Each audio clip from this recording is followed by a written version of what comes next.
Good evening. Welcome to WBGU-TV's Community Forum on the PBS series called The Question of God. I'm Marlene Harris-Taylor, Public Affairs Director here at WBGU, and I'll be your moderator. The Question of God was an emotional and intellectual journey into the lives and minds of two of the most influential thinkers of the 20th century, Sigmund Freud, who was a lifelong critic of religious belief, and C.S. Lewis, the most popular proponent of faith based on reason. That program aired recently on PBS stations across the country, and today we've brought together people from Northwest Ohio and a panel of interesting thinkers to continue the discussion started by that compelling program. We all know that religion is one of those topics that almost everyone has an opinion on, but we're inclined to shy away from discussing it because it's such an intensely personal matter for many. With the help of our multi-faith panel, we hope to have a reasoned discussion of the issues brought up in the program. I'll begin by introducing the panel. Dr. Bruce L. Edwards is a professor and associate dean at Bowling Green State University. He's been teaching and lecturing on the works of C.S. Lewis for more than 25 years. Dr. Kenneth Edward Christensen is currently professor of religion and sociology at Defiance College. Reverend Edward J. Schlueter is pastor of St. Aloysius Parish here in Bowling Green. And Frank Zindler is managing editor for American Atheist Press and a former professor at State University in New York. Gentlemen, we welcome you to our panel this evening. It's a pleasure to have you here, and it's a pleasure to have all of you here with us, joining us in our studio. And we're going to start tonight with what I consider to be one of the central questions of the program: does God really exist? And we'll start with you, Professor Edwards, down at the end. And absolutely. And we'll just work our way down the line. Does God really exist? Yes, absolutely. Can you expound on that for us? Which word don't you understand, Marlene? Well, I understand them all, but we'd like to hear a little bit more of your thinking behind why you believe that God does exist. Well, lots of possible responses, some of which would be rational reason-based, some which would be experiential and focused on the person of Jesus Christ in history, and biblical revelation and the ability to validate historical evidence for its validity and so forth. Those would be some of the responses. Okay. We'll move on down the line. I believe that God exists, that God is an organizing power and principle of sorts that nonetheless allows human free will, and that is represented in our closest relationships and our deepest intuitions. Beyond that, I realize it's not the kind of thing you can prove or disprove, but I personally feel strongly that God exists. Okay. Reverend Schlueter? When you asked the question about God, I was a little bit uncertain where to go, but when you say, do I believe that God exists, that's a question I can tie into much easier, because I think God is ultimately accessible to us only through faith.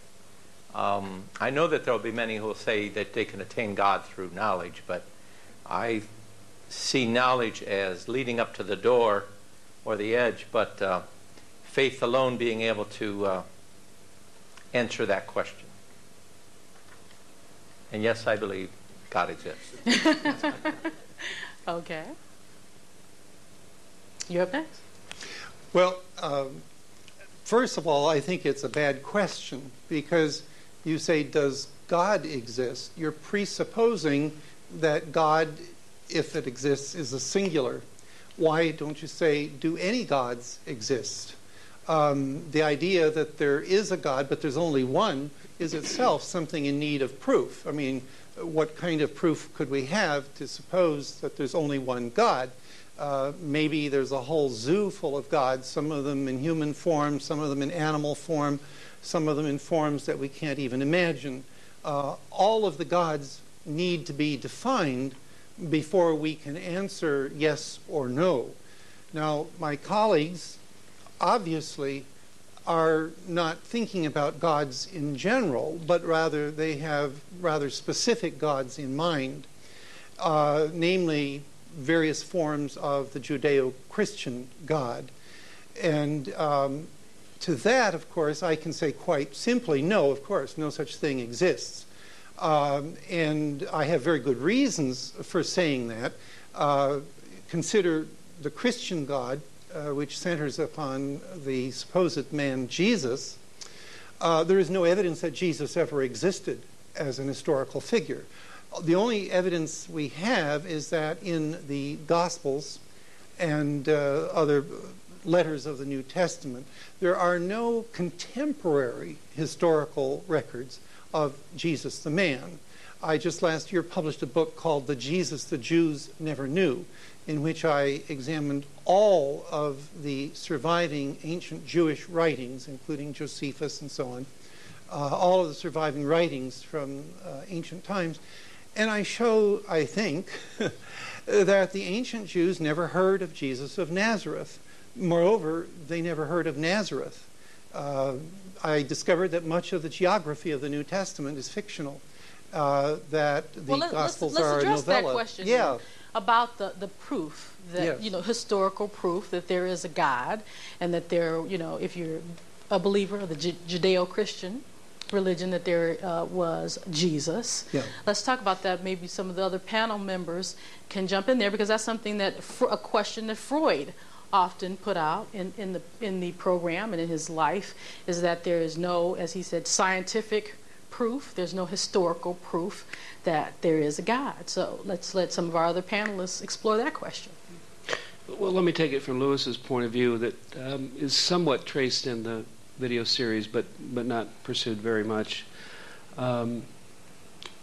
Lewis is a lifelong scholar of mythology and historiography and the way men and women come to know what they know and so forth. And as he put it in one of his places, if he were merely interested in the various polytheisms or mythologies, he preferred the Norse myths. He liked the northern myths, like Tolkien did, his friend. So he had a sense of what was historical, what was mythological, what was legendary, and so forth.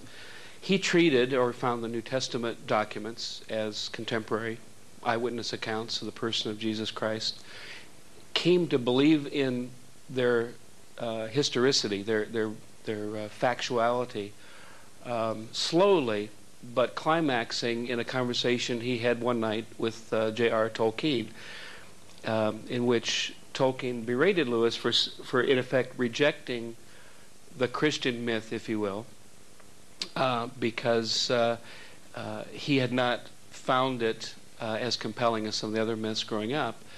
But in fact, it was exactly the sort of true myth, as he came to call it, that he'd been looking for his whole life. By the end of that walk that evening, he had come to identify Jesus of Nazareth as not just a historical figure who lived and died and rose from the dead, but as someone who exemplified and in fact fulfilled or completed all of the other world mythologies. That was the way Lewis came to faith as much as anything, is seeing his childhood and adolescent and his adult love of story and mythology coming into fruition in the person of Christ. Mm-hmm. And what about you, Professor Christensen? Do you believe that the Bible is a historical record? Or, I'm sure do you... I see the Bible as written by by a number of different authors over a period of time, each in their own context, each expressing their faith. I think that our view of fact that we have in our world today has been influenced strongly by our approach to science, where we are able to run things in test tubes and see how they work and test them and test them and test them. And then pretty soon we say that if we can't put that in a test tube, it can't be true. And a lot of things in the Bible can't particularly be put into a test tube. However, nonetheless, each book is an expression of someone's faith against which I can look at my faith, or in the context of which I can look at my faith. And in that regard, Lewis looked at it also. Mm-hmm. To understand Freud's reaction, he experienced religion at its worst, religion at its most prejudiced, religion in many other ways. I could see why he rejected it in terms of his life and the movement of anti-Semitism, which was a Christian movement, whatever else it was. And the experience is so much, what has it done for you? It didn't do too much for him. It did a lot, I think, for me at certain points of growth and development. Mm-hmm. But what about the idea, though, of the historical record of God? The historical record, like any other historical record, stands to be improved as we make more discoveries. I accept the historical record as having a lot of historicity to it. I don't think that everybody knows all the details, and historical records are always imperfect. Okay. Well, what about you, Father, Reverend Ed? Is it okay if I call you? Pastor's fine. Pastor. So many people, refer to you or know you in this community as pastor. I think one of the pieces I want to come back to is belief in God and belief in Jesus Christ. Because Jesus Christ, the question that has been raised is, was he a historical person? That's open to some kind of measure that has physical dimensions, material dimensions, historical dimensions. Mm-hmm. I think God is transcendent of history. So the existence of God and the existence of Jesus, I want to keep those separate. In fact, if you could measure God, then we know for sure that's not God, because God's not open to be able to be quantified, measured, recorded. God is spirit, and spirit by definition can't be part of material. Mm-hmm. Whereas we Christians, and I realize not everybody in the room is Christian, we actually make this awesome statement that the God became material. And that certainly, Jesus is another conundrum in addition to the whole issue of God. Well, I see Mr. Zindler kind of working his thumbs there, so I think he's itching to respond. Yeah. Well, two things. I want to respond to something that Bruce said, but I also want to respond to Pastor Ed. In reverse order, Pastor Ed's God is an undetectable gremlin. That is, there is nothing that you can do to demonstrate its existence or non-existence. It is scientifically meaningless. For anything to have veridical significance or scientific significance, you have to be able to imagine, at least, a way to test the statement. But a God who can be in no way detected is no different than an indetectable gremlin. And it makes just as much sense to say God did it as to say an indetectable gremlin did it. Gremlin did it. Yeah.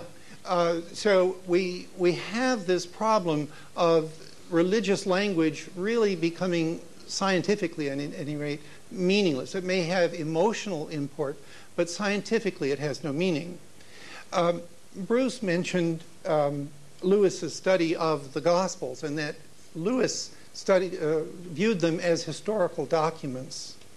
And this, I think, was one of the great weaknesses of Lewis. It showed that he was an extremely shallow scholar of the Bible, even for his day, because already long before the time that Lewis was having this insight, the most important biblical critics realized that no one of the four canonical Gospels could be considered historical. For example, it was known that the Gospels of Matthew and Luke plagiarized the Greek text of Mark almost completely, with a few editorial cleaning up of the bad Greek here and there. And so to think, certainly, that the Gospels of Matthew and Luke, at any rate, could in any way be thought of as historical is, I think, preposterous. Why would they have plagiarized somebody else's story if they had been eyewitnesses and had actually evidence that this was the case? The Gospels are stories. Had an interesting concept that his friend Owen Barfield had given him called chronological snobbery, which, put roughly, is the era you're in always assumes that its criterion for judging truth, historicity, all these things we're talking about, surpasses and supersedes the previous ages. And it's sort of like Frank is saying, it's mere chronological snobbery for Lewis to believe that the gospel was historical record and reliable. Lewis was, in fact, rejecting the 19th century, primarily German scholarship, which brought to the text whole worldviews that already were post-Enlightenment, working with sort of an anti-supernaturalist perspective. So, of course, they were going to come to some conclusions that mirror the ones that Frank is espousing. But Lewis met those objections and attempted to refute them. That's my point. He never did. He did not engage any of that scholarship. He simply gave us his conclusion that he could ignore that. He never engaged it, and this was a problem with him with regard to philosophy, too. He never engaged any of the major philosophers who were able to negate his theories. He never had any debate. Frank, do you have some... Well, for example, with A.J. Ayer or Antony Flew. Have you read Lewis's studies in words? Have you looked at his book called Miracles? He did not enter into the scholarly fray with these. And the same thing with science. His straw man picture of science is risible. It's clear he never had discovered a scientific fact himself. He did not know what science was. His view of evolution was almost non-existent. When you talk about what science is... These are pretty broad generalizations. Yeah. It's hard to know how to, for example, how to go after them. he claimed that there was no evolutionary way to account for the existence of reason. And already by his day, there was a whole industry of evolutionary biologists and evolutionary psychologists, in fact, starting from Darwin with his expression of the emotion in man and animals. From then on, through Pavlov and so on, the evolution of reason and reasoning ability, rational behavior, if you will, was very well understood and very well explained. And all we get is just a straw man, and the conclusion that science cannot explain this, therefore like God. Dr. Christensen wanted to jump in there. I want you to get a chance to make your point. Okay, I'd like to just make a point about the nature of science and how it contrasts perhaps to the nature of religion a little bit. Science always starts with something small that can be known. In psychology, we think of stimulus and response. If I poke Ed, Ed at least looks at me, if not pokes me back, gives me the evil eye. And from there, we conduct further and further experiments where we can replicate things, where we can try things, where in a controlled environment, we can know that a given fact is added to our body of fact. And we keep adding facts to our body of fact. It gets larger and larger and larger. The assumption of some is that the facts known in this way will eventually cover all knowledge, or will at least be the only relevant knowledge. When you come to other questions like what is justice, what is love, what is truth, what is the meaning of life, this particular method doesn't work as well. And one other point is that if a person is an expert and has done many things with study of knowledge, it can be very powerful. And I want to know what they learn when they do it in the test tube, when they do it on the psychologist's couch. You know, Freud's insights into the inner unconscious and personality are very powerful. But when the same person speaks about things which are not testable, then they're speaking as a philosopher, not as a scientist. And that distinction needs to be clear. Well, there's a question from the audience, and I believe this one is for you, Mr. Zindler. And I'm going to deliver this question for the audience person, since they didn't put their name on it. I would have put them in the hot seat. The question is, if God doesn't exist, how do you explain the existence of the universe? Do you think that this really was just an accident? Well, you see, that question could be answered with another question. If there is a God, where did he come from? And if God can exist from eternity without a cause, then why can't the universe exist from eternity without a cause? Or it doesn't have to be from eternity. It might be from a big bang, a fluctuation in the cosmic void. These are untestable. If you rephrase the question as a statement, you end up with an untestable thing. If you make the statement, God has always existed, or the universe has always existed, there is no way you can even imagine testing that, because you'd have to be here for longer than eternity in order to prove that, and that's a contradiction in terms. But don't scientists say that they have found that the universe did not always exist? We have great evidence showing that there was a Big Bang, but we have no way of knowing what, if anything, existed before that time. That is not open to us to test. We can test lots and lots of hypotheses about a Big Bang 15 billion years ago or 14 billion years ago. All of these things are very, very definitely testable, in this case testable by observations. But the ultimate question of why is there something rather than nothing, this is not testable, and it is as meaningless as the indetectable gremlins that inhabit the rings of But do Saturn. you have a personal belief on that question? Well, atheists really have no beliefs.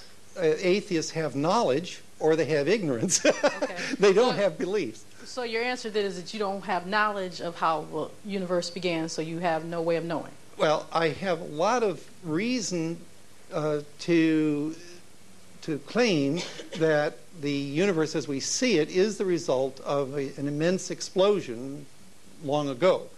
But beyond that, I cannot say anything. Father Ed? I'm thinking that atheists maybe have more faith than theists because they make a larger jump. An agnostic, I might say, may not have any faith. But I think an atheist, you have awesome faith to be able to posit that there is no God. No. Actually, I'm simply saying that there is no evidence for a God, and therefore I have no belief in a God. That sounds more like agnostic. Well, an agnostic is an atheist also, you see. Anyone who does not have a belief in God is an atheist. The word atheist, a and theos, the alpha privative in Greek, meaning without. So anyone without a God belief is an atheist. And an agnostic has no belief in God. Therefore, an agnostic is an atheist too. Well, I see one of our audience members has a question for the panel, so we're going to go to our audience member in the front row here. Hello. Would you mind sharing your name with us? Yeah, my name is Joel. I want to address you a little bit. I mean, you're a scientist, right? Well, I try to be, yes. Okay. Well, first of all, you're saying that you don't have a belief in. I mean, well, first actually, what you first of all said was that you don't believe in God. And you actually answered the question definitively earlier on in the segment that God does not exist, which would make you an atheist. Also, you're saying that the only thing we can ever know anything about reality is by the measurement of it. Right. And on a really unique, little-known things, like on quantum physics level, as soon as we make a measurement, as soon as we make an observation of something, it actually changes the reality of what we're looking at. So any preconceived notions that you go in into an experiment may actually have an effect. At least the actual measurement of that, like on a subatomic level, actually changes the nature of what it is. But you have to understand that the discovery of that quantum reality was the result of measurements and the attempts at making measurements. Well, that doesn't mean we shouldn't do it. You're right, but the quantum world cannot be explicated completely, but that doesn't mean that we can have no knowledge of the quantum world, because for all these quantum statements that we might make, we are attaching quantum probabilities to them. We have, instead of laws of motion such as Newton promulgated, we now have a probability calculus that we are using, probability mechanics. And we still have a good enough knowledge of these things that quite literally we can stake our lives on these theories of quantum mechanics. So this is not really a contradiction to my position at all, but rather is a beautiful illustration of the working out of my position. We arrived at that by experimental methods. Yeah, I would like to affirm the power of science to describe, to understand, to cope with, to grapple with the nature of the material world, even the nature of the unconscious, the nature of the social world. I'm into social science more than physical science myself. And I lost my train of thought. You were affirming science. Yeah. You're affirming science, yes. Okay. Thank you. Science is good for you. Yeah, but affirming another point here, maybe I could go into the junction. My own turning point, probably for me a little bit in some of this. I was heavily into this question of evolution. I had a dad who believed if you give up six-day creation, you gave up the Bible, and that was strong to me. At the same time, I was thinking further than that, and had met two biology profs who were pastors who integrated it and felt that evolution was there and God had a hand in it somehow. And I could look at the Big Bang Theory and see that the order of things in that fit Genesis 1 to a large extent. And I could also ask the question about time and space and Einstein's theories, and that things are relative. Things may not be as they appear in terms of the present record that we observe as scientists. And then I could also see the historical record started only about 3,000 or 4,000 years before the Common Era. Long and short, I'm going too long here. It was a really important factual question. I was just caught up in the fact side of it until I could see 3 or 4 ways to resolve it.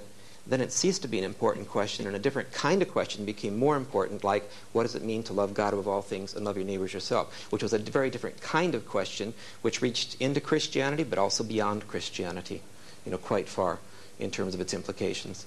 And so just to make a point that the realms, again, that science deals with, which I want to take into account, I want scientists to help me see things that in the past even sometimes those who spoke for religion said I shouldn't look at, or were impossible to look at. I want science to help me with that. But at the same time, I want to respect the other realm. Well, Ed had some more he wanted to add Yeah. right here. Ed, Joel, is that right? Joel. I'm sorry. Oh, Joel. Joel. I'm sorry, Joel. Forgive me. Yeah, I also want to make just one more comment too. It's like you're saying that also the only way we can actually know something is by taking measurements of it. Until then, it basically doesn't exist though in a way. Maybe that's not exactly what you're saying, but it's like we can't perceive reality for what it is. No matter how much we measure, no matter what we do, we're never going to be able to do it. I mean, there's tons of electromagnetic waves out there that we don't see. No, so we but only we see can the visible detect them. spectrum. We can detect them.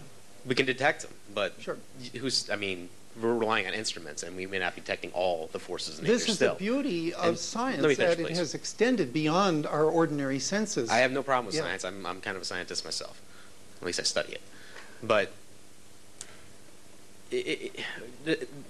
God, by definition alone, is an impossible thing to understand in the human So then why do you person. believe As, it? as the pastor was saying, that there's no way, while we're here, of ever knowing God, because you're talking about something that's completely, that by definition is infinite, and we have to admit that we are finite, and we just can't absolutely know it. But you do make the claim, though, that you do know that. Well, no. And I think I agree with the pastor on this, that No, it's a pretty bold claim. It's an extreme I'm saying jump of faith. It's a quantum jump of I can't sorts. know it, and I also say nobody can know it because you can't imagine a way to test it. And you yourself said Right. that you I cannot. don't think anybody can know it. You You're cannot right. know it. So then why do you believe in it if you cannot know Well, it it? is a matter of faith, and I always question it as I go along. But I think it's a much more brazen claim to just say, well, I know that God doesn't exist. I think a scientist has to account for what he Please cannot let me know make this too. clear one more time. Well, excuse me, sir. Yeah. We'd love to have you participate, but we have to get the mic to you. So we'll come Let to you me next. just clarify this one last time. So, Joel, let I that said gentleman the get in Christian next. God does not exist. I said that can be disproved. The broader question of gods in general cannot be tested, and therefore it's meaningless. It can't even be wrong. So I can't say I disbelieve in God because I don't know what that means. But if you say, do you believe in Jesus Christ as God or something like that, that I can say, no, that is false. He was not. That I can disprove. There is a very simple notion in science. I mean, you can have open-ended systems. You don't have to have closed-ended. You frame a hypothesis. You begin with a point and you go to some of the conclusions. But there are systems which can be just plain open-ended. We find it in languages all the time. There are redundancies in languages. So God could be just a redundant notion. It's a notion that helps you. I mean, talk to a bunch of poets. Poets will tell you, I mean, there's so much redundancy in stuff in the human thought process. That's why redundancy was built in. So, I mean, science for you to try and say, for Frank, you are trying to force Frank to explain, no, everything, because you believe in science, that everything must be explained. No, I just wanted to admit that there's some things you just can't know. Well, you can't know, so be it. That's it. Okay. Why can't we just satisfy ourselves with that? We can't know. Well, come back to 2,000 years from now, maybe some things will have advanced, and we will know something more. I think one of the big questions being bandied around in this exchange is that are there some things that are just out of the realm of human possibility of knowing? Well, if I can answer that sort of, and at the same time respond to Dr. Christensen, he alluded to the fact that there are certain things of great importance to human beings that are really not within the province of science. And we usually think of both ethics and aesthetics as being exceptions. You cannot prove, you can't even test the statement, Beethoven is more beautiful than Brahms. Nor can you test the statement, it is bad to commit murder. There's really no way you can establish that by scientific means. Yet these are very important things for us emotionally as human beings. Now, even though these by themselves cannot be tested scientifically, science can give us insights into these things, especially in the case of ethics. I have an article called Ethics Without Gods, which can be accessed on the American Atheist website. And in this I show the evolutionary background of all our ethics. Contrary to Lewis, ethics don't come from religion. You don't need a god in order to behave yourself. This is part of our evolutionary heritage as a social animal. And in my article, I demonstrate how the evolution of social species, as opposed to solitary species, leads to group interactive behaviors that begin to take the form of morals or morality. Well, Mr. Zindler, Yes. Dr. Edwards wants to jump in, so Good. let's give him a chance to have the floor. We've been presuming that scientific method is, in effect, a kind of Bible or a kind of revelation, and in making that the touchstone, the epistemology by which we will know everything. And I don't know that that is axiomatic either. I don't. You know, you operate with that, Frank. Perhaps some of the audience do. One of the things that Lewis objected to was the presupposition that science alone was able to produce ethics, a sense of justice, sense of mercy, a sense of grace, these things. And earlier, as I was listening, Frank, it sounded like you think that the mere existence of alternate hypotheses disproves one's faith or one's embracing of any particular one. I mean, Lewis may have not taken the time to refute or engage every possible alternative worldview, but that neither meant that he dismissed them out of hand or that he thought they were giants that he couldn't respond to. He wasn't responding as a scientist or philosopher. That wasn't his vocation, though his degree at Oxford was, in fact, in philosophy. But I think there's a certain point in the discussion where assertion and generalization builds upon itself, and it's hard to know where to jump in. I would not say that Lewis was not a serious scholar of ancient texts. That was, in fact, his livelihood. I thought it was medieval texts. Well, his reading and scholarship spans all historical eras and includes certainly Greek and Roman and Sanskrit and every ancient language, so forth. And all I want to say with that is that if we make the presumption that the scientific method is the predominant and maybe the exclusive way we judge what is true, what is valuable, what is beautiful, we are already stepping into an abyss. Well, and Lewis would reject that. What other canon do we have for judging what is true or not, other than science and observation? Well, Lewis would say that one knows through reason, which includes scientific discovery. We learn through the imagination, and we learn through revelation. That there were three organs, if you will, of coming to truth, and when seen in some proper tension or harmony, they bring together a full picture of who man and woman are in the universe, our origins, our destiny, and so forth. And that's what he explored in his fiction, certainly. But I cannot say that Lewis is anti-scientific. What he didn't like about evolutionary thought was its, and you may not believe this, but that evolution equals progress. That the 20th century worships progress in a way that he thought demeaned both science and faith. Well, I would dispute that there can be such a thing as knowledge through revelation. Right. I would dispute that very strongly, and I would simply point out the wild babble of conflicting religious revelations throughout history. Would you say the same thing about conflicting scientific hypotheses? But there's a very important difference. In the case of science, these contradictions ultimately work themselves out. There's a sort of survival of the fittest. And the bad theories are eliminated. But religion cannot improve. That's one of the problems about it. The revelation cannot be improved. It's either there or it isn't. And it either conflicts with this one or agrees with this one, but there is no way to improve upon a religious system. But science is a self-correcting, self-improving system. This is not the progress that I think Lewis was objecting to. This is a separate thing that's inherent in the scientific system.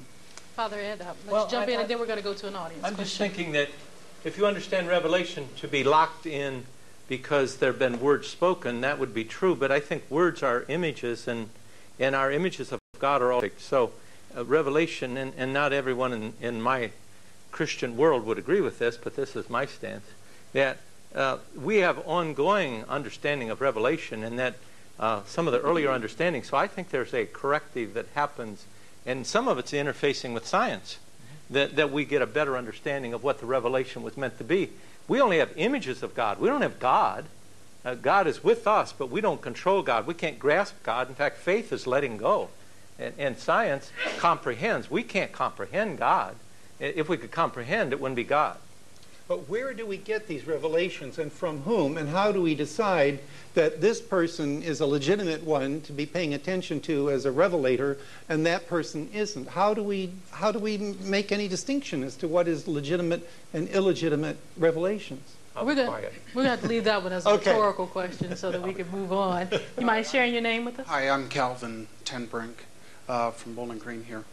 As we're talking about knowledge and understanding, I remember in my college years coming across a quotation from Blaise Pascal, I believe is his pronunciation of his name. And he talked about there were two types of learning or knowledge, and one was the natural ignorance in which we were all born as infants. And then as we grow, some grew in their knowledge and made a full circle and came back to what he called as a learned ignorance. And what he described is that the people that trouble the world are really those that have made half the journey. And so I think as we talk about knowledge, learning, there's a sense of humility that we must take and understand as finite beings we are limited in our understanding. And the last thing, the world is troubled as it is. It doesn't need us troubling it anymore with half-truth, I guess, in some sense. So I think by making that full journey, we come back to an understanding of ourselves and the universe in which, no, I don't know everything, but I, as a human, do experience things. I develop understandings of things. And so anyway, I think it's important as we all are here discussing and expressing things that we hopefully speak out of a learned ignorance, not a half knowledge of everything. The other question I had as I was watching this program and thinking about some of the issues is, and I'd like to pose it to you, is isn't God logically the only person that could claim to be an atheist? Let me respond to your first half. First of all, I would really underscore what you said. Our very lives depend, and the lives of our posterity depend upon us having as much knowledge and as accurate knowledge as is possible. And for that reason, we all need to be motivated to clear away the fog of meaningless ideas, meaningless questions, and focus our attention on those questions for which we can come up with evidence and some knowledge on which we can stake our lives.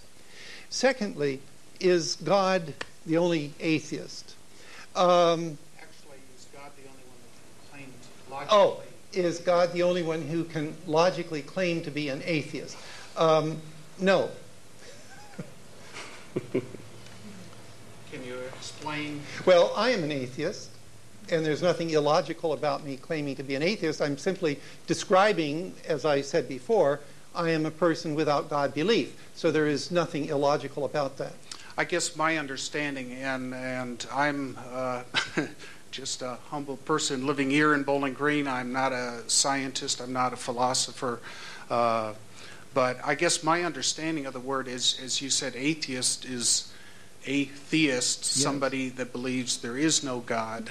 No, many would do that, yes. But that's not what the word itself requires. The word itself simply is without God believe. Okay.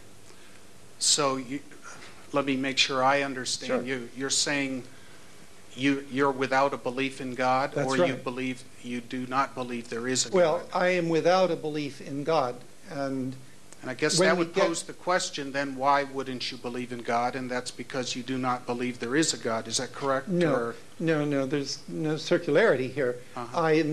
I am without God belief because no one has ever given me any reason to believe in a God.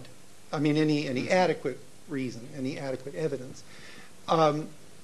I, in some cases, can make the second statement, I believe there is no God, but that is only for gods that can be defined.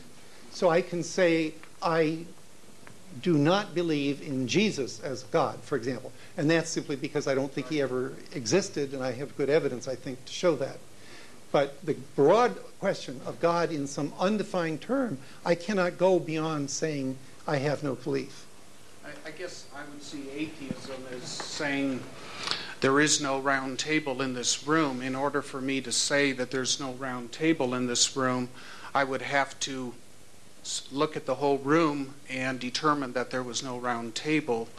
And therefore, if you're saying there is no God, you're basically saying you've perused the universe and the cosmos and all that is, and you haven't found a God. Well, if you're creating a God who's hiding somewhere in the Andromeda galaxy, but isn't present anywhere else, right. I admit defeat on that one. Even though it's a defined God, I admit I can't disprove that one. I hadn't really thought of a God hiding in the Andromeda galaxy. Thank you very much, Calvin, but we need to move on and let some other people get in on the conversation. This gentleman has a question. My name's Bob Yano. I want to change direction a little bit here, if I can, to move away from the science versus faith discussion. And I'd like to back up and why are we asking the question? And I'll try to explain that. Why are we even asking the question of God? What purpose do we have? I think if we start there and kind of move down through it, maybe we'll end up saying, well, it's not important whether it's faith or science or tradition or Bibles that allow us to define certain faith-based religion, which I believe there's 3 of them up here, different denominations perhaps. And I'd like you to answer the question, if you would, from your own faith-based religion or your own personal perspective. I'm not, whether you use what Freud said or what Lewis said, I'm not that interested. But why are we asking the question? What's the purpose of it? Where are we going with this? What do we want to end up at the end?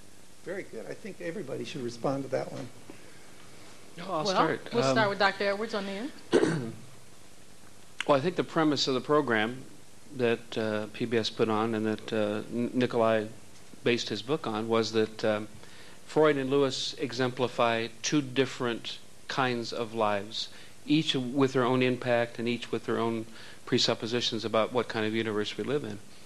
And Freud's takes the path that it takes, and I don't know a lot about Freud and won't pretend to be able to speak to the faith issues in his life, but Lewis's life represents a journey toward knowledge and to a behavior and a set of commitments that is either more moral, more attractive, more life-giving, more based upon values that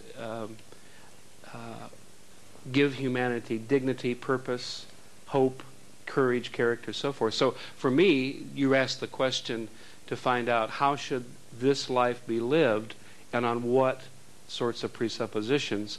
And if you believe, as I do, that there is a life beyond this one, how does this life relate to that one, and how then should I live? Dr. Christensen? Did you have a response to that one? I hope I've got your question straight, having to do with why we asked the question at all. And I'm going to take a little different tact and point out that in a sense, Lewis did and did not ask the question. He told a story. The stories, many stories. The stories had a lot of power in them. People tuned into them. Typically, that's what religions have done. Christianity has stories. Hinduism has stories. Buddhism has stories. Islam has stories. And in each case, the stories carry some power to guide people's lives. And the stories don't have to ask the question about God's existence or not. It's kind of assumed, or it's kind of, okay, it works this way. Now, that leaves a void from a perspective like Frank's coming from. Frank wants an answer to that question. Yet, on the other hand, those who tell the stories, it's not right to criticize somebody based on what they didn't do, and that's where I would take objection to being upset that he didn't debate with, the great minds of the day in some other areas. Rather, what he did do, stood alone, and he did it, and let it go at that. And I think a lot of people, from a religious perspective, do just that. They share stories, live by stories, are caught up in the stories, and the stories give their life meaning. Pastor? I think, there's all kind of reasons why we do these things. I do it so I can get a paycheck.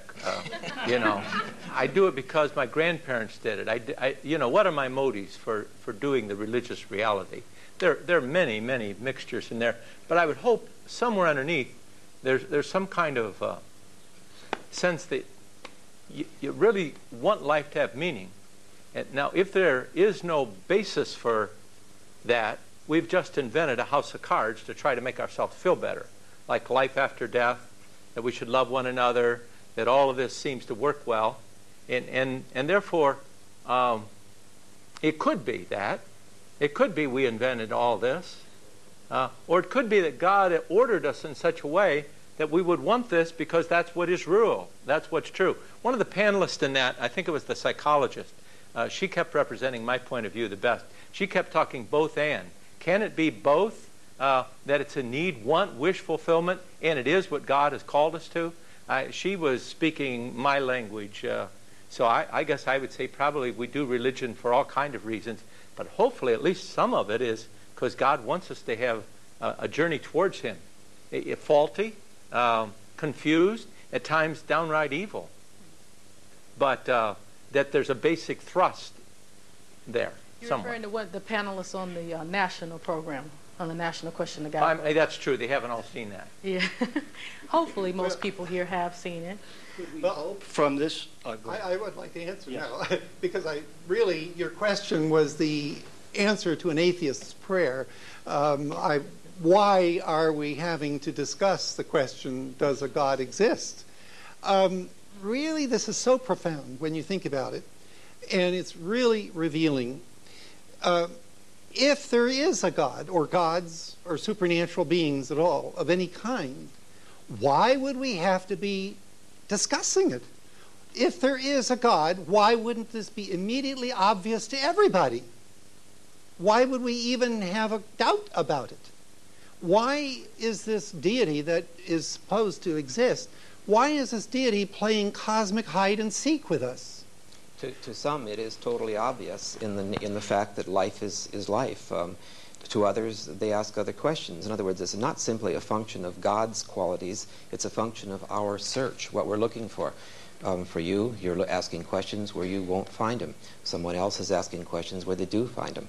That's part of the isness of existence. Yeah, but many of these claims to the existence of a God, it's a God that requires our belief in Him or it. And if there is such a thing, why isn't this obvious? Why would we even have the slightest need to question it or discuss it? It should be absolutely obvious to every mortal being that there is a God and know all the qualities, and we should recognize Him on the streetcar. Okay, we're going to move on to another audience question. This gentleman in the first row. My name is Ford Caulfield from Holland, Ohio. And I'd like to ask a question, especially the gentlemen that believe in religious reality, because, as they say, if there is a God, why is it that we humans kill each other like no other animal? Why do we if you believe in the Bible, and you're talking about God, who is the devil, and who is the Son and the God and the Holy Ghost, and who has all this stuff? I mean, we're talking about God. I have employed people, and I have a Muslim that works for me. He believes in Allah. I have a Hindu that works for me. He believes in many gods. I believe in nice Catholics that work for me. They believe in the Son and the God and the Holy Ghost. I am at a loss. I'm 70-some years of age. I've been seeking this question, and I don't understand why we have all these devils and Lucifer and all this other religious stuff. And this God, if he's so powerful and omnipotent, why doesn't he make it a little nicer out here in this little planet that we live in this speck of the universe? Thank you for that question. Father Ed, maybe you're the best qualified on our panel to handle this question. It's a question that many people have had over the ages. Why does God allow bad stuff to happen? Right. The evil question. I think it goes with yours. Why isn't God more obvious? I reflect back on Carl Sagan before he died. He got a couple of people together. I think it was Dr. Christensen and Dr. Edwards. He got together with two religious experts, and he couldn't get there. He knew he was coming close to the end. And as far as I know from the news reports I read, Carl Sagan, who was really into science, couldn't get there. But I think what he was doing, he was trying to ask them to get him there through his, what'd you call it, frame of... Portal. And he left this earth not being able to make that kind of a leap. I'm not able to answer a lot of your questions because there's several questions within that question, but one of them I would want to come back with is, and this is part of the tradition, is that God, if God was totally obvious, if God was completely compelling and overwhelming, there would be no such thing as free will. We would be so attracted absolutely to God, there would be no choice involved. God would be so obvious, there wouldn't be any faith. It would be total knowledge, total awareness, total completeness, like the sun in the sky. It would be that absolute with no ability to deny it unless you're insane. He gave us the freedom, or there is no God. I mean, obviously that's a choice to say at the end, or there is no God. So we have been given that choice to say, maybe there's no God, or there is a God, and I don't have an absolute way to get you there, only to say I believe. I hope I still believe tomorrow. But I will have to wrestle with your questions and my questions till the day I die. And if people are honest, those questions are not easy. This isn't just a forum. This is life and death we're talking about here. This is the ultimate entity of who we are as human beings. It's not just interesting intellectual panel. But Dr. Christensen wants to attempt to That's answer a sermon, that sorry. Perhaps it's more a comment on the issue than an answer to the question. The Christian theologians have often looked at the nature of human beings, and part of it, with our free will, whatever, is our pride, our desire for power, all these kind of things. Freud looked at that too, the subliminal drives and so forth that work us, or that drive us sometimes. And there is this thing we call sin, which comes out of our free will, our drives, whatever. And from that, a lot of evil things happen. The questions of why they happen or what to do about them are very complex. I want to acknowledge that. And at times I find myself very upset with religious leaders who I feel are expressing prejudice. I mean, I think that's been part of life for a long time.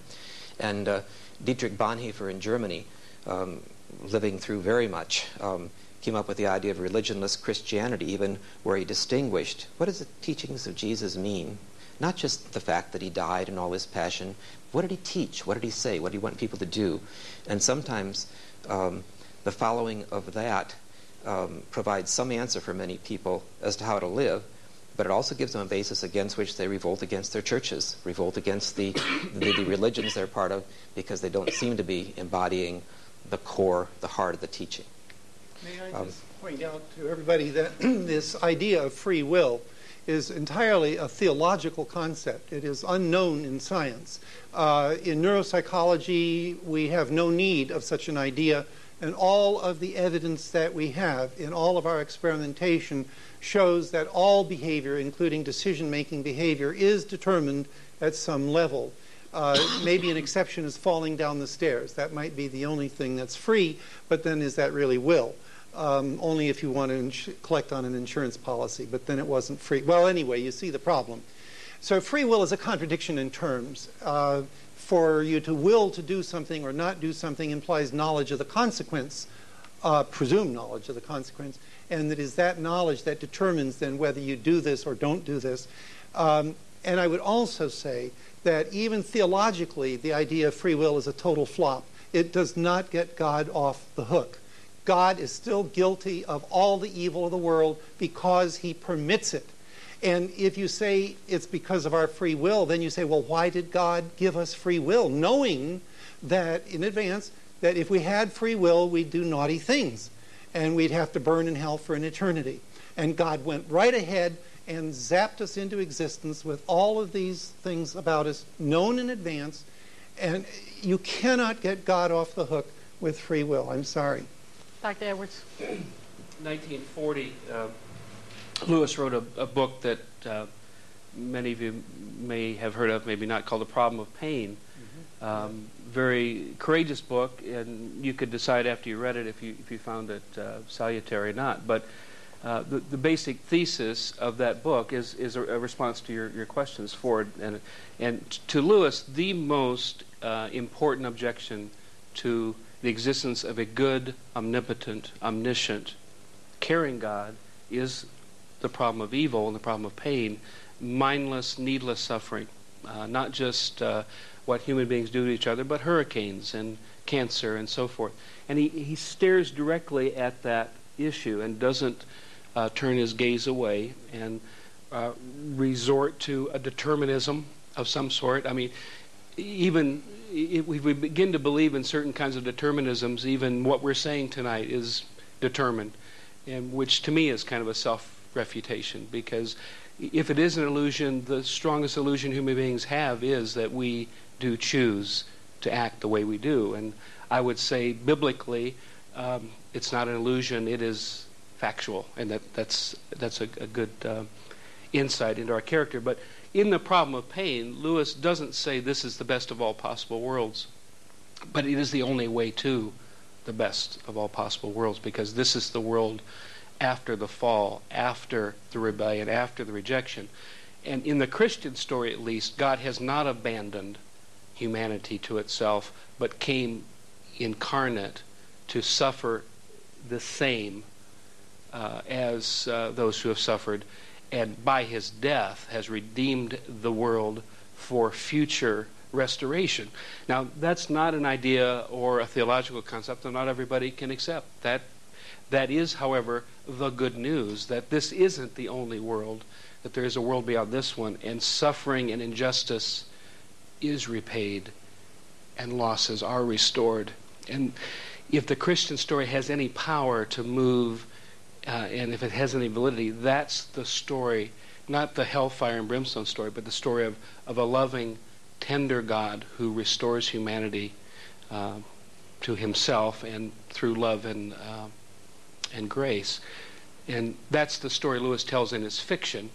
It's a story that he attempts theologically to deal with in The Problem of Pain.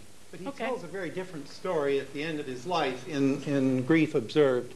No, not at all. Not at all. That is an accurate record of a man in pain, but that's not the final word of Lewis's life. It's his heart cry to God, the same as Jesus on the cross, my God, why hast thou forsaken me?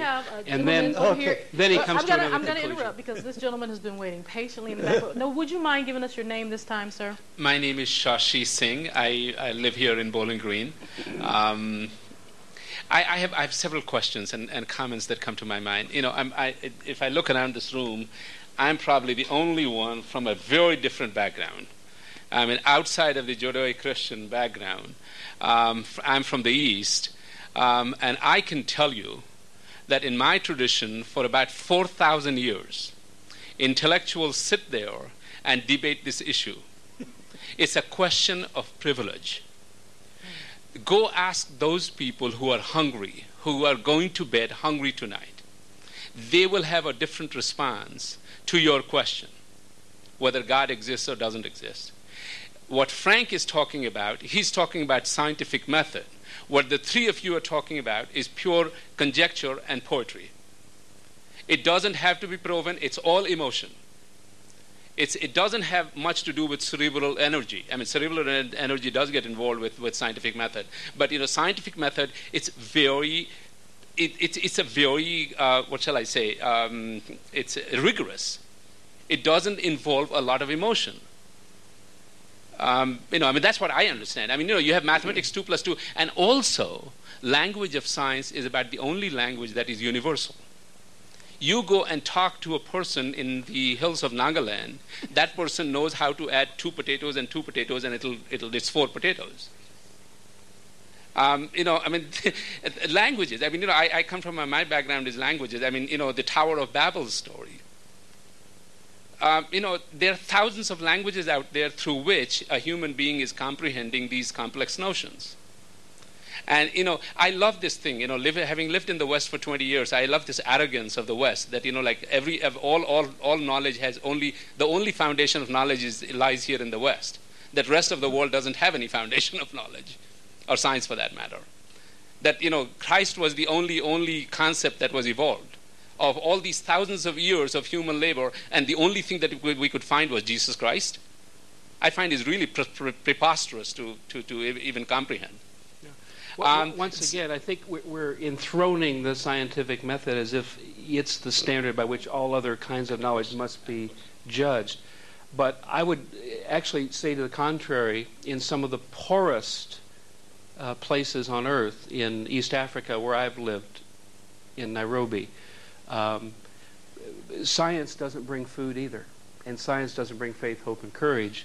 But faith can do that. It doesn't always. And this is not to say that Judeo-Christian faith has an unbroken record of great benevolence. There certainly are stories we can tell that show the cruelty of religion and faith, and certainly nobody up here is going to champion that. But I don't know that anything you've said directly relates to the question of God, other than you prefer the scientific method, which is your prerogative. Shashi, we're going to give you I have just one question. And then we have to move I have just one question. And the question is, it haunts me all the time. In my very nitwit kind of, very frivolous kind of thinking, when I think about it, what if it turns out that the face of evil is God? Okay, we're going to see if there's an answer for that one. Then we're going to move on to another question. Is there an answer for that one? I think the answer is that is the case. The God of Judeo-Christianity is indistinguishable, to me anyway, from a devil. And in fact, the devil in the Bible comes off as really a pretty urbane and decent chap compared to the God of the Bible. Right? Because there's not enough dialogue in Scripture from Satan. I'm not sure what the question intends to illuminate, but the God that I know and we regard as the God of Jesus Christ is not the author of evil and is able to redeem evil for good. So, to me, whatever the face of evil is, it becomes or can be transformed in eternity. Okay, we're going to stay on that side of the room for another question, because that side of the room has been pretty quiet so far this evening. Sir, your question, and would you mind sharing your name with us? Yes, my name's Dan Motes. I'm a student here at the university.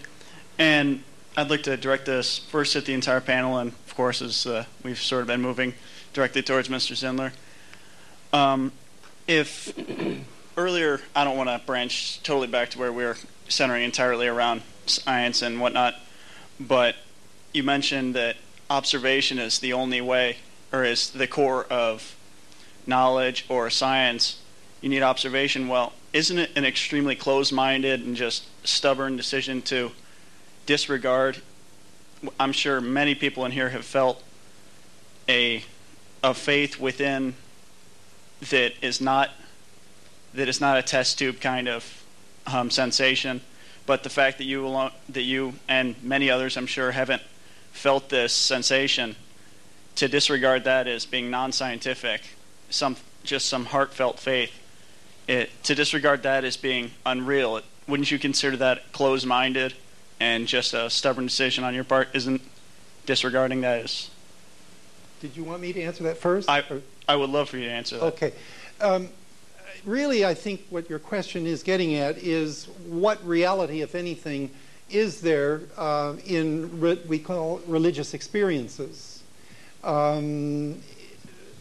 C.S. Lewis talked about a longing and a desire and so forth, and people often talk about epiphanies and extremely emotional things that occur, which they interpret as information from another world.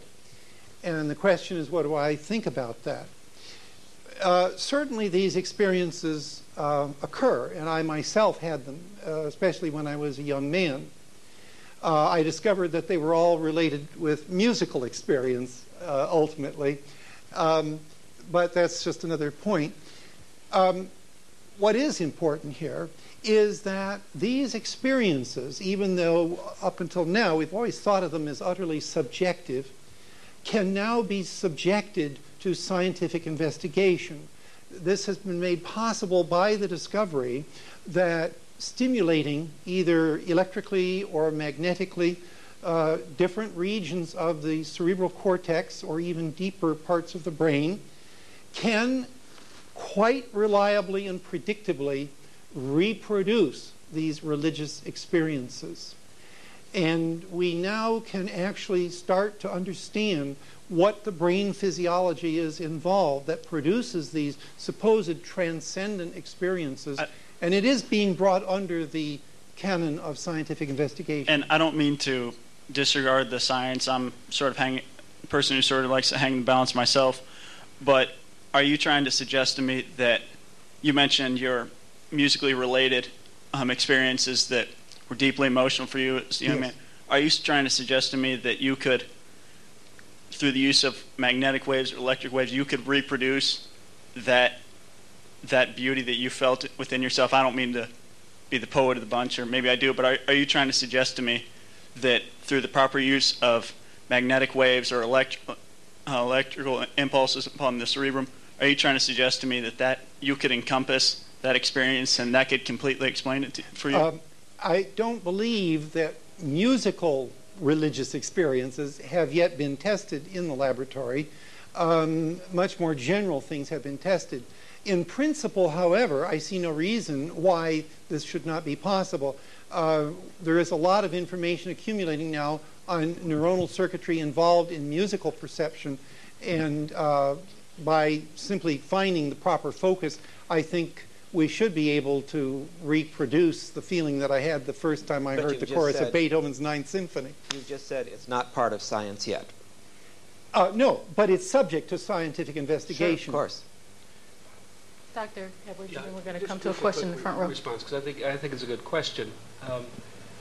People believe and or disbelieve for lots of reasons and non-reasons. In other words, we can find somebody in the audience tonight who would say, I believe in God because I feel him in my heart. And I might find that an inadequate answer. I would not want someone's faith to be completely subjective, because I think there are more dimensions to faith than that. But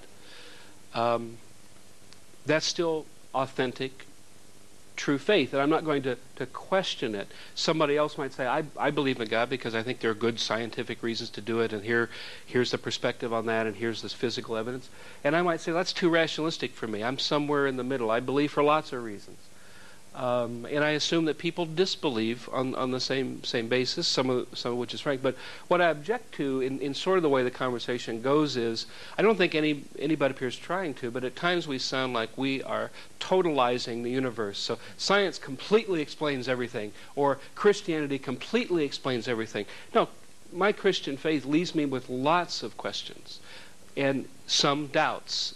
And I presume that Carl Sagan, if he indeed was seeking some sort of religious counsel before his death, was having doubts about his atheism. So we're on a continuum of some sorts, and I don't think we've been trying to speak in absolutes.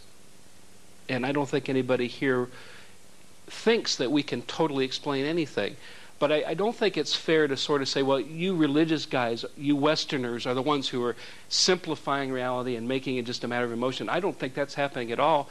And just one other point, would not claim that Christianity, for one thing, is a Western faith and has as much indigenous roots outside of the West. In fact, most of the world that now is Christian is not in North America, is not in Europe. It's in Africa, Asia, and Latin America. And I think that's terrific. Okay, question in the front row. Yeah, hi, my name is Joe Heffernan. I live here in Bowling Green. And the question's for Frank. I know a lot of them are tonight. Without God, how can you explain why people possess the feelings or emotions of love, hate, hope, and faith? And I kind of contrast that with animals. Animals don't have those same emotions. Bears don't hate. Deer don't love. We're the only animal that have those feelings or emotions. I was just wondering how you could explain that in relationship to God. Okay, let me cheat a little bit by, first of all, giving you the short answer, which can lead to a very complete answer. On the American Atheist website, which is www.atheists.org, that's ATHEISTS, you have to spell it correct, it has to be plural, atheists.org. You can find an article of mine called Religion, Hypnosis, and Music, an Evolutionary Perspective, in which I go into considerable detail answering a large part of what you have just answered. Now let me try to summarize.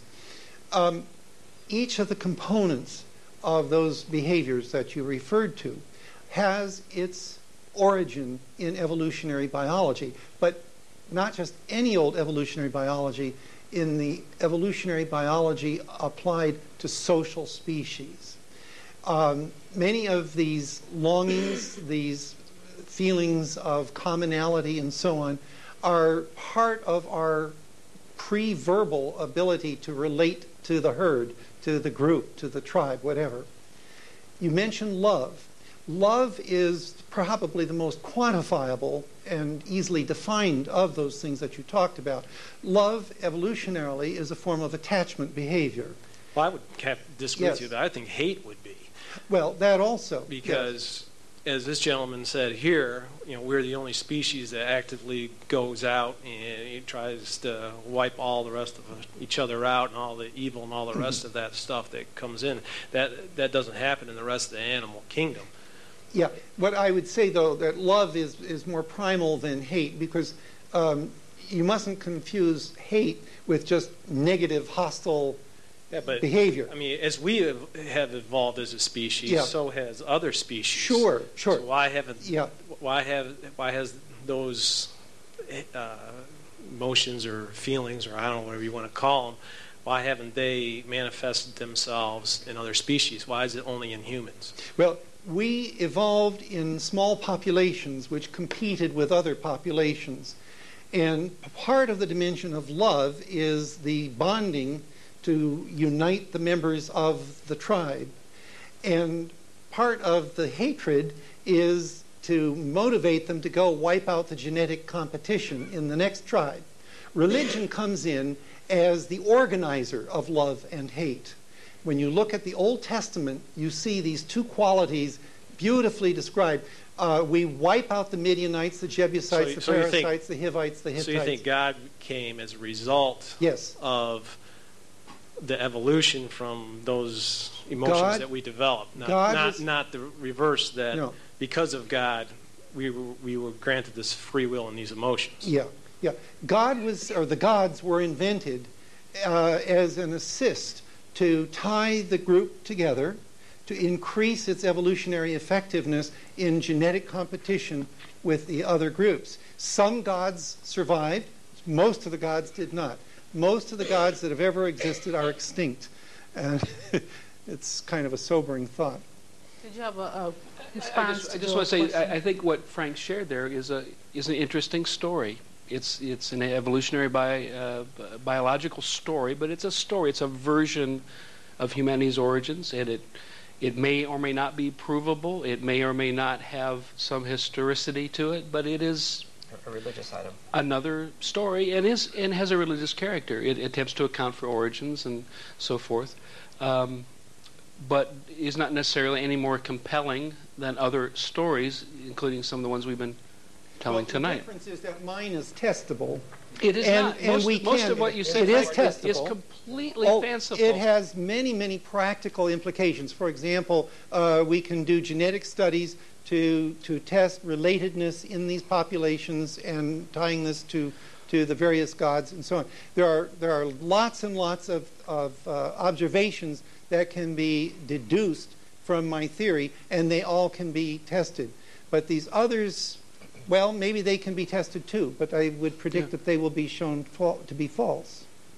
Okay, well, we've got a question in the back. Good evening, Elaine Spreitzer. Unfortunately, I didn't get to hear your introductions. However, just observing the four of you there, I can take a little bit of everything that you said, because when I was in college, I had the opportunity to be introduced to a paleontologist by the name of Teilhard de Chardin, and he helped me with my faith in the sense that your faith is ongoing, your life is ongoing, and because of that, my faith becomes deeper and deeper. And I believe in the evolution of your faith and heart throughout your life, because you're constantly growing. And in spite of all of the distress we have in the world, I do believe that people are growing. We do manifest all the hate and all the displeasures that we have all over the world with poverty and things like that. However, people are growing, and they are moving, and they are seeing, and they are constantly being alert. And so we can be as negative as we want to. I want to be as positive as possible, that there is something going on, and it could be, and it is probably this God that we're talking about. Thank you. Thank you, Elaine. We have another question here in the front row. I'll leave that alone. I guess one of the things I guess that's been troubling to me is I guess I brought up the Blaise Pascal comment because I thought it made sense, and there's a sense of humility in knowledge. I keep hearing you talking about the scientific worldview, but I actually, in my attaché case, and we all might have lists of all sorts with us, but have a list of over 100 eminent scientists that would disagree with your tests. I think there's many ways to test things. There's eminent biologists that would disagree. There's, all kinds of scientists that would disagree with you. And in fact, I believe it was disagree with me about what? About a scientific worldview based on a naturalistic explanation for the world and the cosmos. And, what you're saying is fine, but there needs to be a sense of humility about it, in that what you're saying is your understanding of reality. What I say is my understanding of reality. But the way you're portraying scientific worldviews and scientific studies tonight would lend the conclusion, or lead people here to the conclusion, that there's been one study done in some lab that's proving everything that you're saying. And I'm saying, from my unscientific perspective of reading other scientific views, that there's many scientists that would disagree with you, and very eminent ones as well. And so please express yourself. We're interested in hearing what you have to say, and hopefully we'll learn from it. But don't give the impression that you're being absolute in what you're saying. Thank you. Thank you, sir. Well, I would just simply say that, yes, we need to have humility, but we shouldn't have false humility. We also need to have pride for those things where we can demonstrate what we are all about. I have said nothing that I cannot defend with adequate evidence, and there is no need to be humble about that.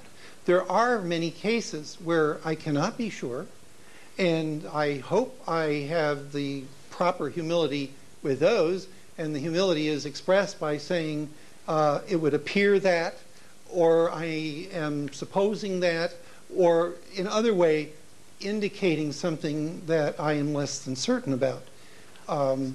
But I don't know who these eminent scientists are, and I don't know exactly what they disagree with me about, but I think we better get on with other questions. Well, I know Father Ed wanted to get it, and then Mr. This is out of my arena totally, except I'm fascinated by cosmology and the universe, and so this won't be at all helpful to you, but I still want to make a comment. But someone of religious nature walked into a university, and he reported back. He said he went in and he started talking about scientists, and somebody in the back of the room raised his hand, and he had implied that scientists weren't into the God question. He said, you would be absolutely shocked because in our physics department, we have more conversations about God, meaning that in a positive sense, than maybe some of the theologians are here. There are some physics departments, some cosmologists, for whom God is the real question that's on the front burner of their examination, the causality of the universe, or the bigger question that science can answer, and they keep saying science only gets so far, and we can't deal with that question, and they're admitting that. Dr. Christensen? Yeah, I'd just like to repeat the point I tried to make earlier, that when a scientist is speaking outside of testable things that have been tested, a testable hypothesis, that's philosophy. A hypothesis that's been tested, that's science. But a lot of what you're saying is testable hypotheses, you're saying. Okay, until it's tested, it's not science. You're under the same rules anybody else is who's a philosopher. No, by requiring that it be testable, that makes it scientific. It's in religion that you worry you about cannot speak with the authority of untestable science, though. Yeah, so it's scientific to the extent that it is I want to meaningful. use science a lot. I do use science a lot. I really feel I need to dig as deeply as I can into knowledge of reality. It leads me to look at reality all the more. But again, that's reality. That's what you can see, touch, taste, smell, hear. You can use your senses in relation to and do tests in relation to. And beyond the rest, it's my speculation or it's your speculation. Okay, we're going to move on to another question from the audience. This gentleman in the front row. My name is John McAvoy. I'm from Bowling Green and a parishioner from St. Aloysius Church. I have a question for the panel. In thinking about scientific data and evidence and all this, what's your feelings on if somebody's dying of cancer and they are healed through the power of prayer? What is your belief in that? I'll comment, having had a son who had cancer and who did survive. I see cancer as having two elements. I see all disease as having two elements. One is the invading organism, whatever it is, and the other is the immune system, the response to it, what the body does in relation to it. How the immune system organizes itself is benefited by a lot of things, nutrition, rest, but also mental organization, which can be described as faith. You have people who are not operating in a faith context who nonetheless look at mental organization in relation to fighting cancer and suggest that visualizing your body being powerful, able to knock off the things, helps your survival rate. But to add to that, faith, it is definitely something that can be a factor. Obviously, many who still pray die anyway. That you have to take that into account too. So I have maybe a combination of a naturalistic and a supernatural view when I suggest that faith might help the immune system. Lewis's story of Joy Davidman has both elements of her battling cancer and having prayer, it going into remission, and then her eventually succumbing to it. And so he experienced the ecstasy of what he believed was God's intervention, and also the end result, which was her eventual death. And I just want to comment, because Frank had brought it up, in his book, A Grief Observed, what you have is the testimony of an authentic, grieving husband who is mad at God, as any of us would be if we believed in him and wanted him to do our will, which is preserve the life of this woman whom I love. And he did, and then He didn't. And that is the reality. And I think, maybe not behind your question, the question is not, is there a God who heals, which I would affirm. It's, why then does God not heal everyone who asks? And I think that is a question Christians wrestle with. And the final answer to that question simply has to be that it is in God's judgment that this person's life has meaning and is extended in meaning by healing or not healing, and that's his judgment, not mine. I would like to add a personal story. My grandmother died of cancer. Can we make it a short story? Yeah, we're just about my out grandmother of time. died of cancer, a very painful, horrible death. And 4 days before she actually went into a coma, she said to me, "Frankie, I've been thinking a lot." She'd been very religious all her life. "I'm thinking that all these stories about heaven and hell are just stories that people tell to try to get people to behave themselves. I think there is no hell, there is no heaven, there is no God. I'm just going to go to sleep, and there will be nothing else. And I want you to know that." She didn't know that I was an atheist. And she became an atheist on her deathbed. Well, that's going to have to be our last word for this evening because we are out of time. I'd like to thank all of you for coming out this evening, all of you from the community coming out and sharing with this panel. This has been a very stimulating and interesting discussion for all who are here tonight. I know I've gotten a lot out of it, a lot I can take with me.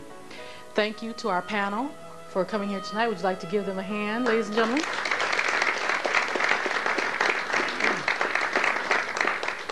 We appreciate your coming here to our studio tonight and engaging in this very interesting discussion with us. And for those of you who are watching us at home, have a good night.